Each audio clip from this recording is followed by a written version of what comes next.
Thank you all for coming. And first, I would like to thank Hugh Patterson.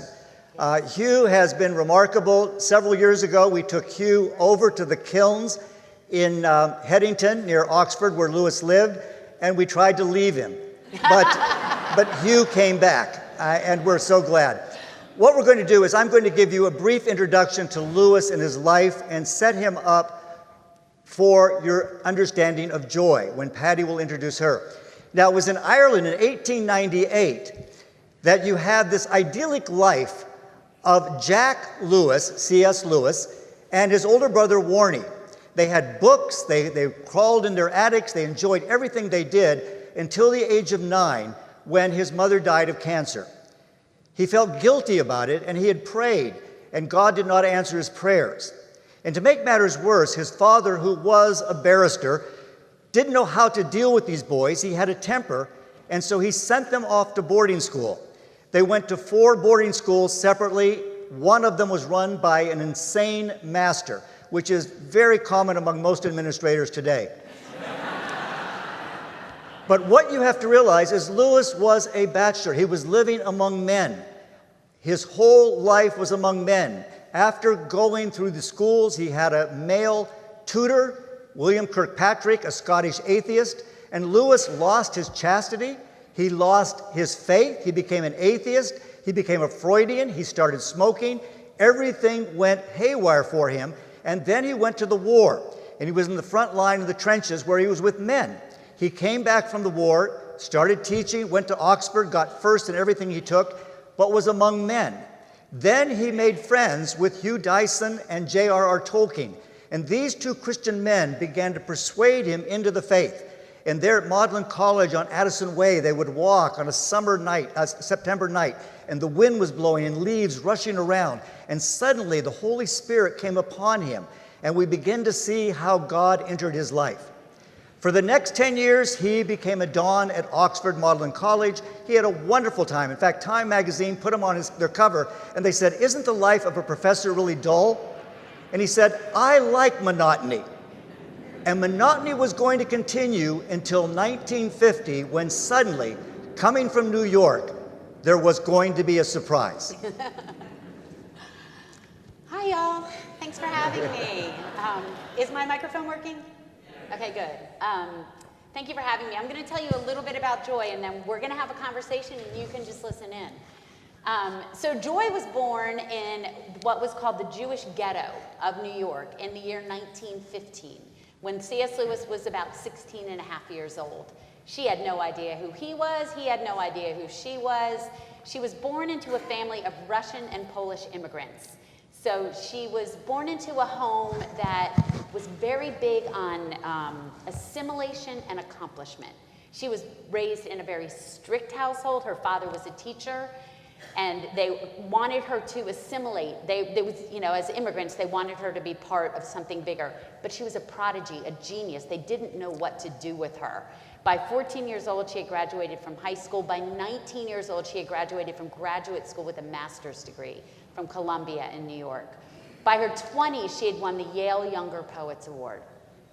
She was a genius, and she was a writer and a poet. And so she married. She got through her 20s and a lot of broken hearts, and in her early 30s, as a communist and as an atheist. When she was 9 years old, she read H.G. Wells' History of the World, and she marched into her parents' living room, and she said, I'm an atheist. She proclaimed herself an atheist, mostly to appall her family, because she is what today we might call the strong-willed child. So in her early 30s, she met another novelist named William Gresham, and he was kind of on the uprising too. They fell in love. They met at the American Writers League, and they fell in love, and they married and had 2 sons. And at this time, we're going to kind of flash forward. She's married with 2 young sons. William Gresham had become famous at this time for a book called Monster Midway that was made into a movie with Tyrone Power. And they were kind of flush with cash at this moment. So they bought a really beautiful farmhouse in upstate New York and moved there with their 2 children. But Bill had been in the Spanish Civil War, and he had what we might today call PTSD. And he had a lot of problems with depression. He had attempted suicide at one point. So he called Joy one night when she was home alone with their 2 children. And he told her, I can't do this anymore. I don't know what's going to happen to me, but this is it. And he hung up on her. And at that moment, she had what she calls a mystical experience. She says, and God came in. That is how she described it. She said her ego cracked. She said she had taken until that minute life watered down and diluted. And that if her previous knowledge of life had been true, then God was knocking down all those walls and nothing was true. She almost had to start over. She was humbled. And so she spent the next 2 years trying to figure out what that mystical experience was. Another woman might have put it on the shelf as just an experience that she had and get on, but not Joy. Joy was an intellectual. She was a seeker. She wanted to know what it meant, and she didn't give up. She wanted to find something that would satisfy her intellect, her logic, and her heart. And she spent 2 years researching all the world religions and believing she would return to the Jewish faith, which is what her family had descended from. And then she said she realized that Christianity was the only religion that answered all the questions she had. Well, at about this time, Lewis was becoming a thing in the United States. He had not yet written Narnia, but he had written the Screwtape Letters, Mere Christianity, The Great Divorce, and many others. He'd been on the cover of Time magazine.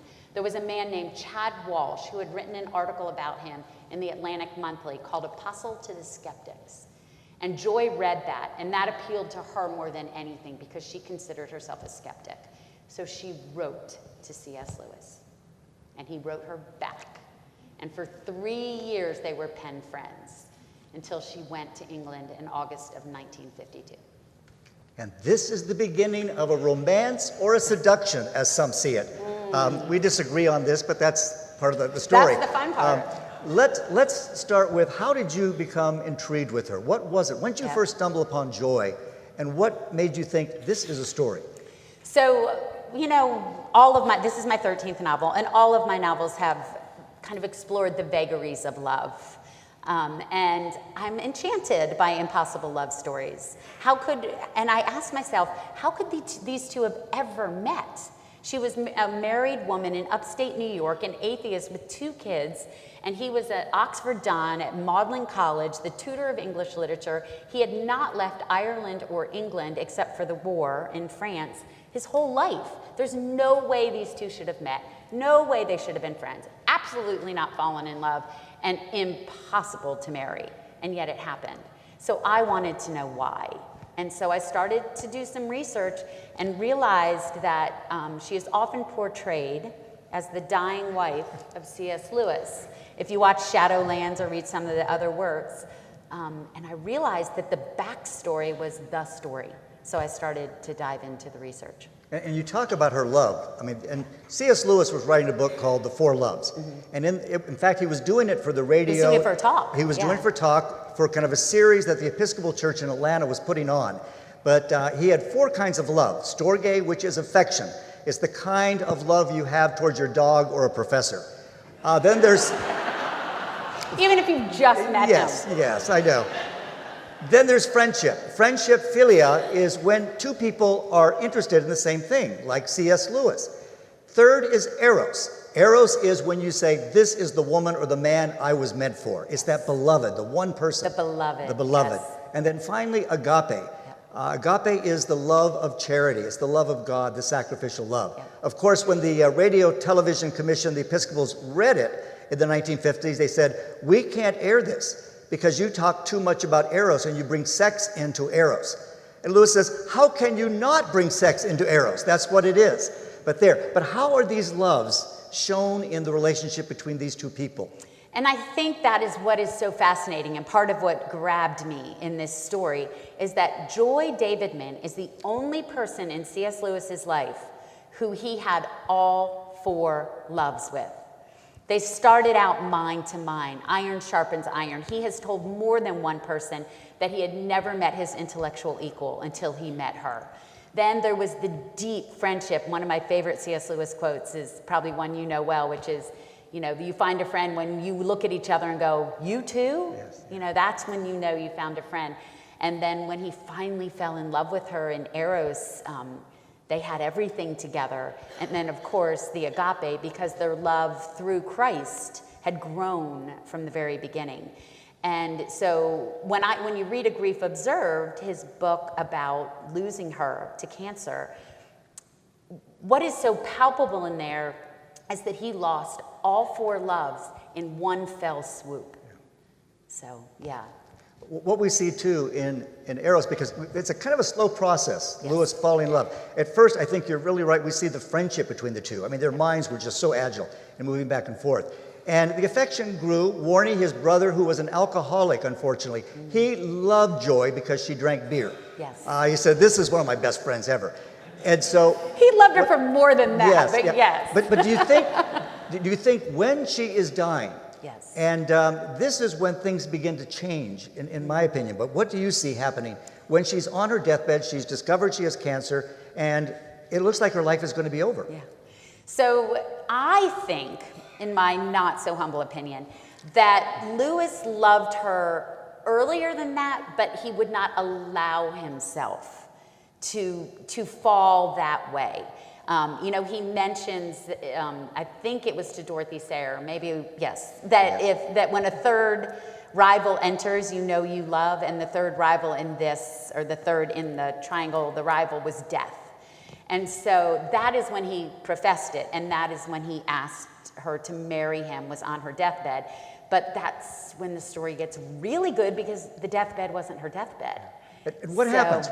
Tell them, give them kind of a hint of what goes on at that deathbed scene in the hospital. Okay, it's one of my favorites. So she was, they had proclaimed her and told her that she needed to go home to die. And Lewis said, I love you. I don't want to live without you. I have always loved you.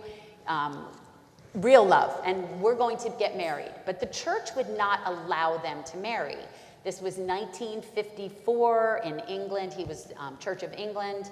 So he called an ex-student of his named Peter Bide, who was an Episcopal priest. And he asked Peter Bide to come, and he had already appealed to the highest source of the Church of England, what do you call that? The Bishop of Canterbury, and they had said no. Archbishop. Yeah, the Archbishop, thank you. The little guy. And they had said no. And so he called Peter, and he brought Peter to the hospital, and Peter married them.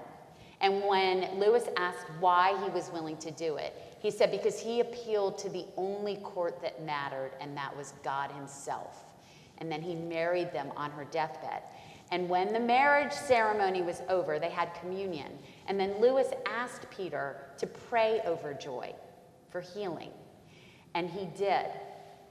And Joy had another 3 years of vibrant and beautiful life with Lewis. So not only I get chills every time I tell the story and Lewis prayed too. Lewis prayed for what Charles Williams called substitution. And it happened. It happened. It was a miracle. Joy had bone cancer. It was metastasis from breast cancer. And she started growing bone, and Lewis started losing bone, started getting osteoporosis. As she got stronger, he got weaker, and they almost met in the middle. And it was beautiful. So. Yeah. What we find too, I think, in their friendship, Lewis writes in The Four Loves, he says, the problem with a man and a woman being friends is that for one of them, Eros begins to enter in. And the other one feels very awkward. And it's almost very autobiographical until you begin to realize when they had their honeymoon, he said, I feel like a naughty man going into hotels with this woman who's married to me. And it was there. But then after their time in Ireland, they also went down to the Greek Isles. Yes. And she climbed the Acropolis and everything else. Right before she died, they went to Greece. Yeah. And both of them said they'd never fly on a plane. They were scared of planes. And then eventually they did get on a plane. But yes. What was it about her that you think really attracted him? From right at the beginning, Lewis talks about being in love and falling in love. And there's the sense in which maybe he began to fall in love much more quickly than he realized. As you can mention, Lewis was afraid of certain foods because he thought they were aphrodisiacs. There's certain foods you can't eat. Mashed potatoes are really bad. Okay, I don't know why, but they are. Hilarious. No, that's okay. But we find, I mean, this Eros, this falling in love, what were these qualities? And I think you capture so many things about Joy in the book. It's That just are amazing. lovable. They're lovable. I could see why Lewis loved her, and I can see why Tolkien hated her. Yes, and that is the most fascinating part. I say I wrote this book from in the key of empathy because I wrote it from behind Joy's eyes. It's written in the first person, and when I researched it, I didn't want to hear any more what people had to say about her. I wanted to hear what she said about herself. And so we look from behind her eyes, and Lewis, I think, loved a lot about her from the get-go. We have one of Warnie's, his brother. He lived with his brother Warren in a home called the Kilns. And we have a journal of Warnie's that says that, you know, they both fell in love with her very quickly. They both felt like she had joined them as almost part of a family. But he loved her wit. He loved her intelligence. They had been pen pals for 3 years and talked about the big questions. She liked to talk about things with him that he loved to talk about. And the most fascinating part was that they had read the same books as children. So they had these touch points. They had both read George MacDonald. And they both discovered that they had read I never say that book right. Fantastes at the same age. They both read it at 12 years old. They had all these little touch points that if you read his thing about saying you too, they must have sat there 100 times and said, you too? Yeah. That's how much they had in common. And he talks about how her wit sharpened his and his sharpened hers, and they were iron on iron. Yeah. So I think he fell in love with her mind, and then he fell in love with her friendship, and then he didn't want to be away from her. He did not want to be away from her. She was going to have to go back to America. He actually married her twice. He first married her in a civil ceremony because she was going to be sent back to America. And he married her to keep her in England. And some people can call that charity, and maybe it was because he was a very generous man. But you don't marry a woman in a civil ceremony just so she can stay in England and then help her buy a house right by your house. So, There's something else going. Yeah. In fact, one thing you do so well in the book, she takes a lot of the writings of Joy, her sonnets, and you begin every chapter with this wonderful little kind of couplet, and each one kind of introduces things. But it almost seems like, at times, Joy really has this design of capturing Lewis. Now, was this intentional, or was it something that I'm just reading into it? No, I think it's a little bit of both. But I want to back up for 1 second because I didn't answer about Tolkien. He didn't like her, and he didn't attend her funeral, which was so incredibly painful for Lewis because he had just lost not only the love of his life, but all 4 loves in one fell swoop. And his best friend, supposed dearest friend, I don't think men use the word best friend, his supposed dearest friend did not show up at Joy's funeral. And Tolkien didn't like her, and we can only guess his reasons, but many of them, I think, most of it had to do with the fact that she was a divorced woman. Right. He was a devout Roman Catholic. Staunch Roman Catholic. Yeah, devout is a better word, yes. And what we have to remember, too, as uncomfortable as it is that in England at that time, there was also still very much an anti-Semitic attitude in England. And she was of the Jewish heritage. So, and he also didn't like women in pubs. He just didn't think that was right. So she had a lot of strikes against her with Tolkien and a lot of the Oxford crowd. Yeah. So I believe that if Lewis hadn't really loved her, his Oxford group would have dissuaded him and he would have kind of moved away, but he never moved away. Yeah. He never did. She lived in London for quite some time before she moved to Oxford.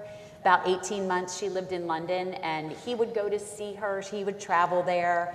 So to set her up as the pursuer is partly right because I believe she fell in love long before he did, but also he was no innocent man that she got her hooks in and drew in.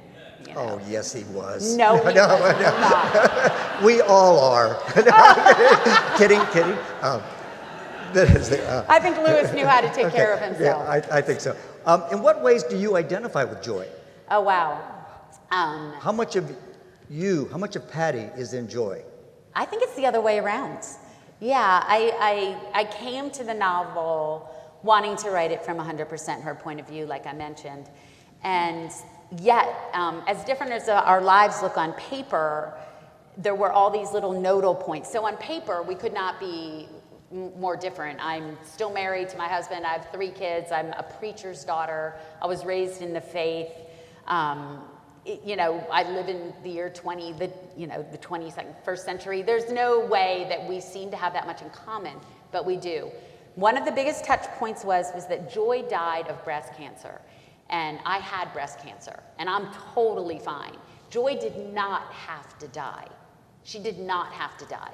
She knew there was a cyst in her breast, and she told the doctors over and over and over, there's a cyst in my breast, there's a cyst in my breast, and they ignored her completely. They said that you have rheumatoid arthritis, you're tired, you need a rest, you have kidney damage. They didn't listen to her. So my heart broke for her that she had to die of this terrible thing. Well, I, standing here in the year 2018, was able, well, it happened to me in 2011, but was able to catch it early and have treatment and be cured. I identified with her struggle with being a writer and a mom.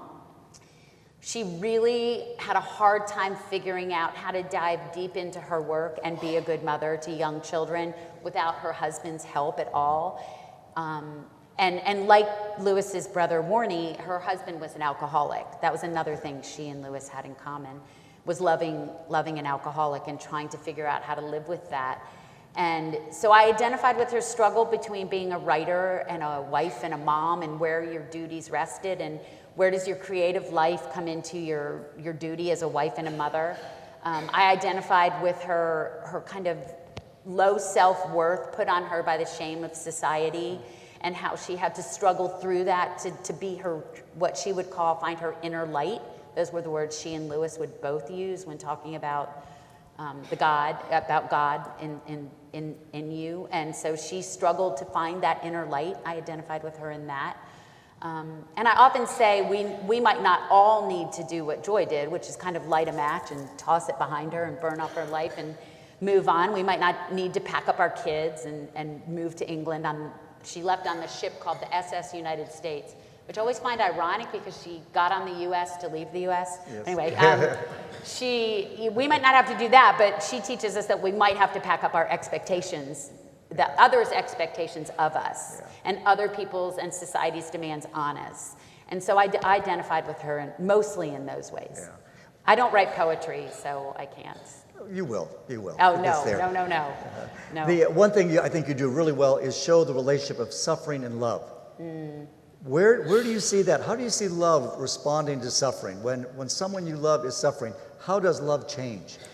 Actually, the conversation you and I had, I think I want you to answer that because you really explained it better. I thought you had a really good take on it, need love versus gift love. I want you to take that one. There may be a time, I think, when if you have a very strong wife, like all of us do, you have a need to be needed. It is only when someone suffers that you feel called out of yourself to help someone else.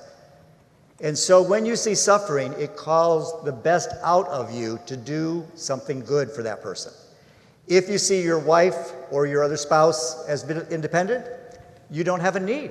She doesn't have a need, so you feel kind of left out. Useless, maybe. Useless, yeah. And so I see Lewis, at the time of her suffering, of the cancer, that's when Eros begins. That's when this passion really comes to the forefront there. Yep. But the other thing you do so well in this book is the humor of both of these people during suffering. The worst times in the hospital at the deathbed, they're laughing and joking. Yes. So how did you bring this humor in? Well, I mean, I think, you wrote the book on it. Lewis was... Thank you. Yeah, you wrote the book on it. We like to think of Lewis, if we think of him at all, as this kind of stodgy man on a pedestal. Lewis was hilarious and witty and I might argue sarcastic. He was flippant. Yeah, yes. He was very flippant. Cheeky, they would call it in England. And she was the same. She was very cheeky, which is why some of the men of Oxford didn't like her. And she was very quick, very quick. See, and I think that's what he liked too. When they were at dinner parties, she would be amusingly abrasive to these other dons that didn't like Lewis anyway because he was a Christian. And she could say F you to them, and they didn't know what to do. They didn't. And she was from Brooklyn, she was from New York, and that's what you said when you wanted to greet a British stuffed up don. She wasn't quite that abrasive. Yes, and that brings up a great point that, or a great topic to talk about, which is that what I call the name calling, right? Is that that term is also often used for her.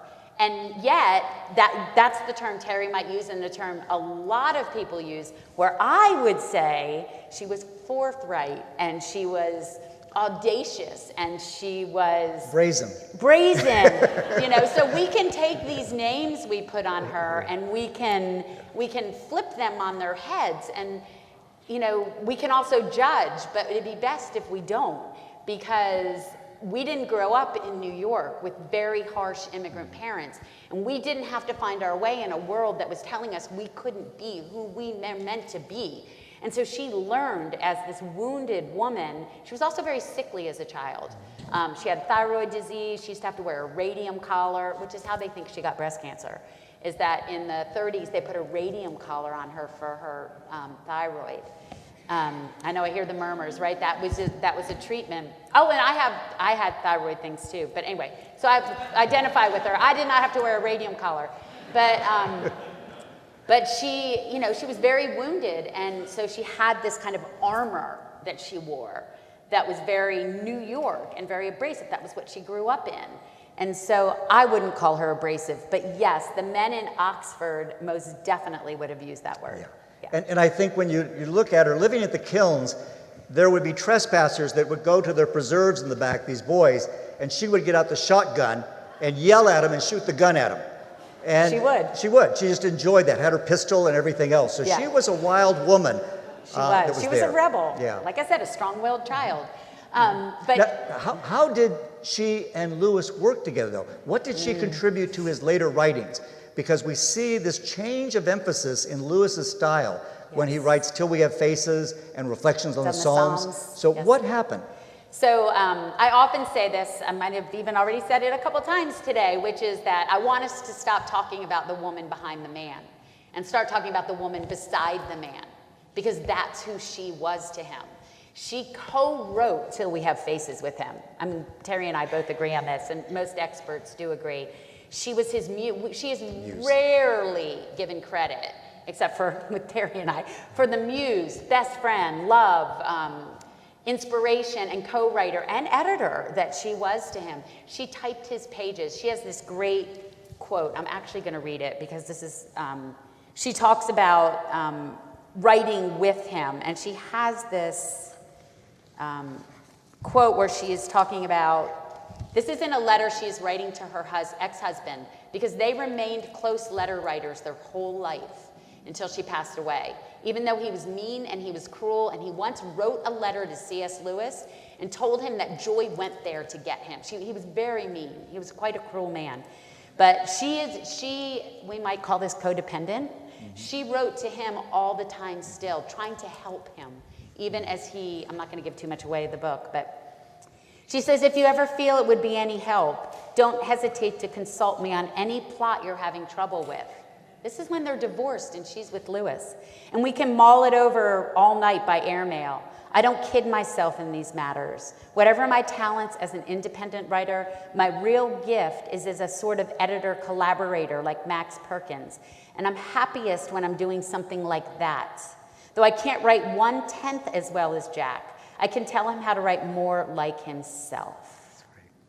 And I love that. He is now about 3/4 of the way through his new work, what I'd give for that energy, and finds my advice indispensable.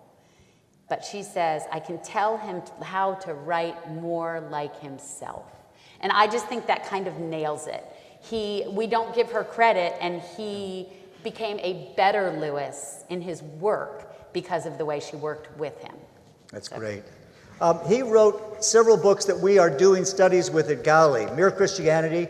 He was on the BBC. He was the second most popular voice in England during the war. Behind Churchill, isn't that Behind crazy? Winston Churchill. Yeah. So, and then Screwtape Letters, he wrote, we're discussing that. Reflections on the Psalms, I think, were the kind of the Jewish influence, looking at the Hebrew Psalms and how wonderful and robust they are. Yes. And that's something that joy, that vitality brought in.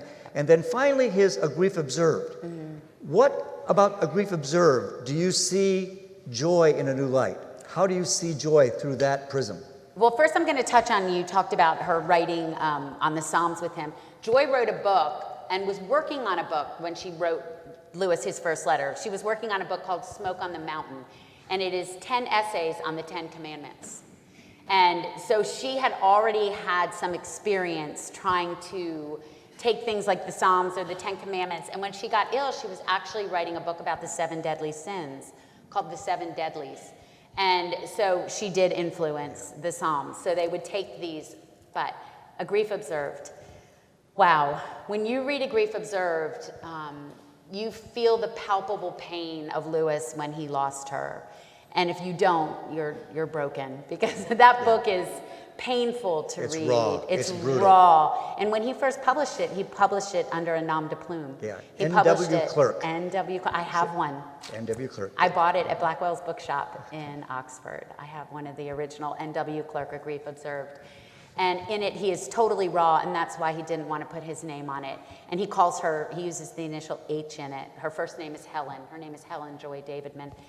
And so when I reread that book after starting to do my research, I had read it years ago, but when I reread that book through the prism of who she is, I mean, I'm gonna start crying. It was, she takes on, you see why he loved her. In that book, he calls her my mistress, my wife, my best friend, my whole world, air, sea, water.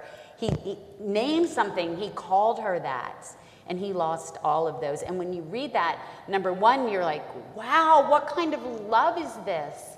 And then you see her under this light or this prism of his affection, his enchantment, his devotion to her. Yeah. We're going to be taking questions in just a bit, in about a minute. One thing about A Grief Observed, the critics have looked at that book and said, see, Lewis lost his faith, because he's railing against this great cosmic sadist. Very good point, yeah. And Lewis does not. Lewis is just honest with his faith. And the questions he has, the doubts he has, he lays out there, but by the end of the book, he's coming back. And the book that follows that is Letters to Malcolm, chiefly on prayer. And you see his heart has been softened by this whole experience of grief, because he knows we only live in the Shadowlands. We are not yet at the home we are meant to be. And when his friend Charles Williams died, he said, my idea of Charles Williams didn't change, but my idea of heaven became much more attractive.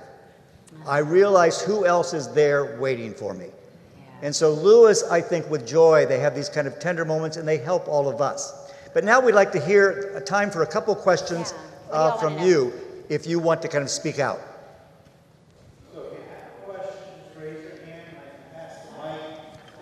Or we can keep talking, because we're good at that.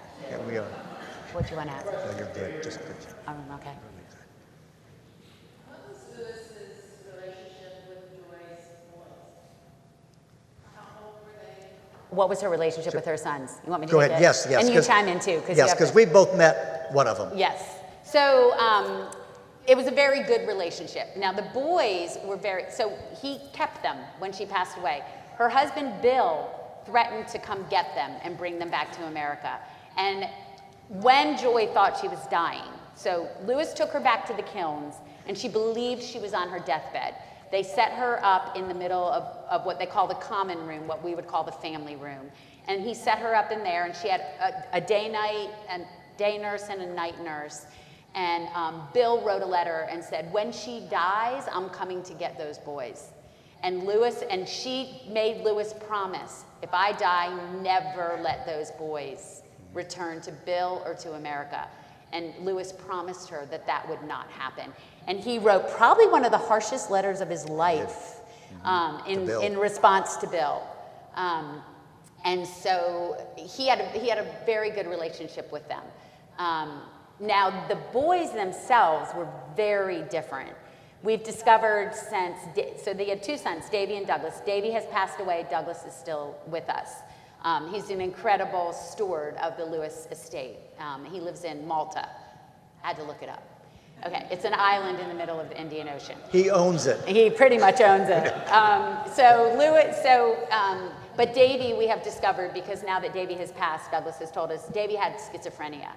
And so I think Lewis had a much more difficult relationship with Davey than he did Douglas, but he did the best he knew how, don't you think, as a confirmed old bachelor? Yes, very much. And the book that they read when they came to the kilns was The Magician's Nephew, which is a story about a boy that tries to save his dying mother.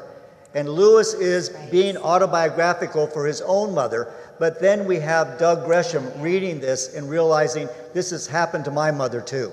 And so capturing kind of a double poignancy of these boys. But Yeah. Doug is a character. I mean, he looks like he walked out of 1890 or something. He wears a white turtleneck and riding boots and A big cross. big cross every day. He But looks like he walked out of a 18th century Anglican church. he you know? did, yes. Or Eastern Shore. Or either or. I'm sorry, that's just a joke. Okay. There. Any other questions before I get in trouble?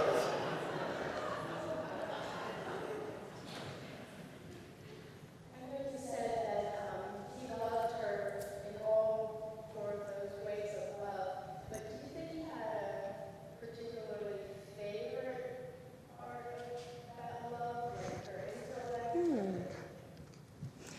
I think we'd agree. My mind is going somewhere else, my favorite part, but Yeah. Well, I don't. We're both That's hard, yes. blushing. I think that he. I would guess that the different parts were his favorite at different times in their relationship. Yeah. Wouldn't you say? I think so too. I think he always enjoyed her mind and her spirit. It was just so delightful.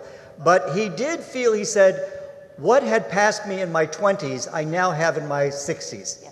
So the erotic element for him was something so fresh and unexpected And in his so life. And so surprising. hilarious. Yes. When you read The Four Loves and he talks about Eros, he's talking about laughter in the marriage bed. Yes. Wives are always laughing at their husbands, okay?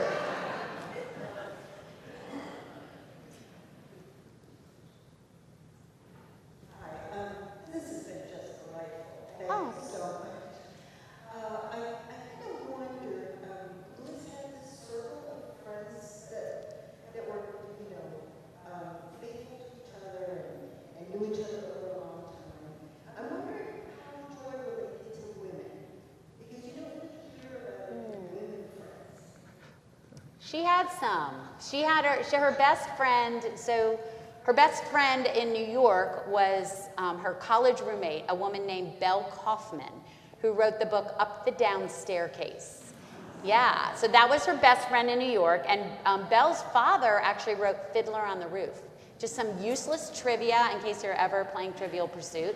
But she did not have a gaggle of friends. She did not have a bridge club, or she was not that type.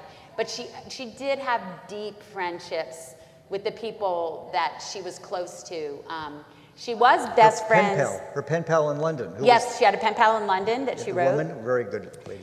She was very dear friends with Michael Williams, who was Charles Williams, one of the Inklings' widows. She was very close to a woman in Oxford that she met after she married Lewis named Jean Wakeman. And actually, the box of love sonnets that were recently discovered, she wrote C.S. Lewis 45 love sonnets. We kind of skipped over that start each chapter. great. Little pieces of the sonnets start the chapters. That was my fault. You asked it. And Jean was her best friend, and recently that box of love sonnets was found in Jean Wakeman's closet. So she had some deep friendships. Yeah. She was jealous, though. I think Ruth Pitter, a woman that Lewis almost had a relationship Yes. with, was a poet, wonderful lady. And then Roger Green, one of the biographers of Lewis, they went on the honeymoon down to Greek Isles together. But his wife was sitting there one day in the kilns, and she had met her before but had forgotten, and she was just angry. What the H are you doing in this house? Who are you? And Get out. I know, get out, and just yelling at this woman. And she says, I'm Roger's wife. Yeah. And just so you can see that she was really afraid that other women would encroach upon her little area. Now, the kilns was really kind of a stinky place before she moved in. Yeah. Remember, Lewis and his brother would smoke all the time, and ashes were always on the floor. You didn't need an ashtray They there. were bachelors. They were They'd lived in the bachelors. house for 20 Yes. years and by the then. dog would come in and urinate in the bedrooms, and so it would stink. This is the house she moved into. This is Lewis that you never smell. Okay, this is the other Lewis that's out there. Oh She my gosh, I tidied him love up. that. The Lewis you never smell, or at least his Yeah, home. that's true. Yeah. Patty, when you were doing the research, what are two things that were very difficult, challenging for you to find out, but then when you found out, researching Joy, very satisfying? Oh, wow. So you're asking me in my research what was the hardest to find out and what was surprising that I found out. The hardest thing to discover was when they really fell in love, because all the letters and communication with them have been destroyed, and everybody has their own opinion about that. So I dug deep and far and wide for that to come to my own conclusion and not somebody else's conclusion. What was most surprising for me was how little credit, like I already said, was given to her as the woman she was beside him. So much credit is given to her as the wife of, or the woman that died well with a new faith. But when I discovered the integral part of her life with him, I was surprised that I had never heard that before. So, Time for one more question. really, that's Oh, all? wait, no.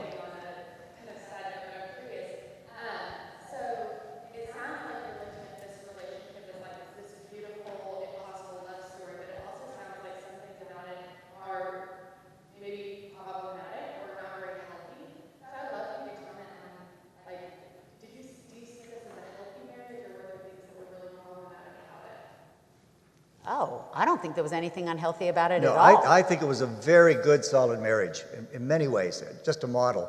What seemed unhealthy to you? Like, what part of it felt? I would say maybe the jealousy, and I haven't read it through the surge, but almost this, she was my everything kind of mode, and how quickly that seemed to have happened. Such some of those things. Okay, go ahead, you go first. Then I think they both recognized the flaws and the sins in each other and forgave each other. There's a remarkable amount of grace and forgiveness in this relationship where you just overlook things and you realize, okay, this is the kind of person I meant. Let me help sanctify them as they help sanctify you. And a good marriage does that. And if you're in mad, passionate Eros, those are the words you use. You know, my everything, my...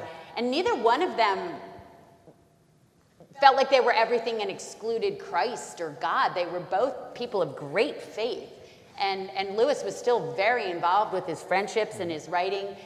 And she would admit over and over that one of the things that, one of her greatest foibles, I might say, instead of sins, was her jealousy and her anger. It was left over from childhood. And she would repent of it again and again.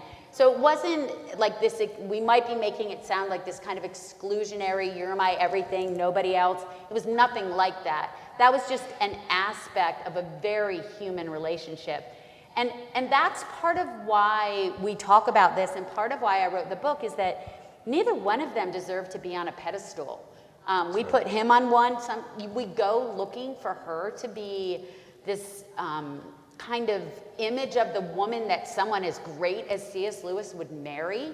And we come to them realizing that they're broken human beings. Lewis had a past, and a storied one at that. There are a lot of things about Lewis's life before he converted that are very broken, and there was a lot in her life too, and they came together at this period in their life in a redemptive way. So if anything, I think their marriage was incredibly healthy. Yeah. And I would stay away from Shadowlands with Deborah Winger and Anthony Hopkins. I mean, he's Hannibal Lecter. He's not C.S. Lewis, okay? That He's the guy he's too prissy in this whole thing too. He's always clean and dressed up. Lewis was like an unmade bed, as we said. He was a mess. And he loved it that way. And I think when you see the humanity of him, you are attracted to him much more, and you realize he's just like us. Mm-hmm. You would never recognize him just walking in Oxford. He looked like a ruddy-faced butcher, just with his cutting walking the meat. stick, walking stick, losing his hat and everything else. Yeah. Mm-hmm. Yep. Do we have time for one more, or are we done? I could do this all night. I know. No, please, Patrick. Can you all share what is one thing that each of them learned about God from the other in this relationship? What is one thing in their relationship that taught them about God? I'll start because there's a lot. This is a whole lecture series. But I would say one of the greater joys for Joy, play on words there, is that she realized she could be loved without being worthy. That she could be loved just as she was.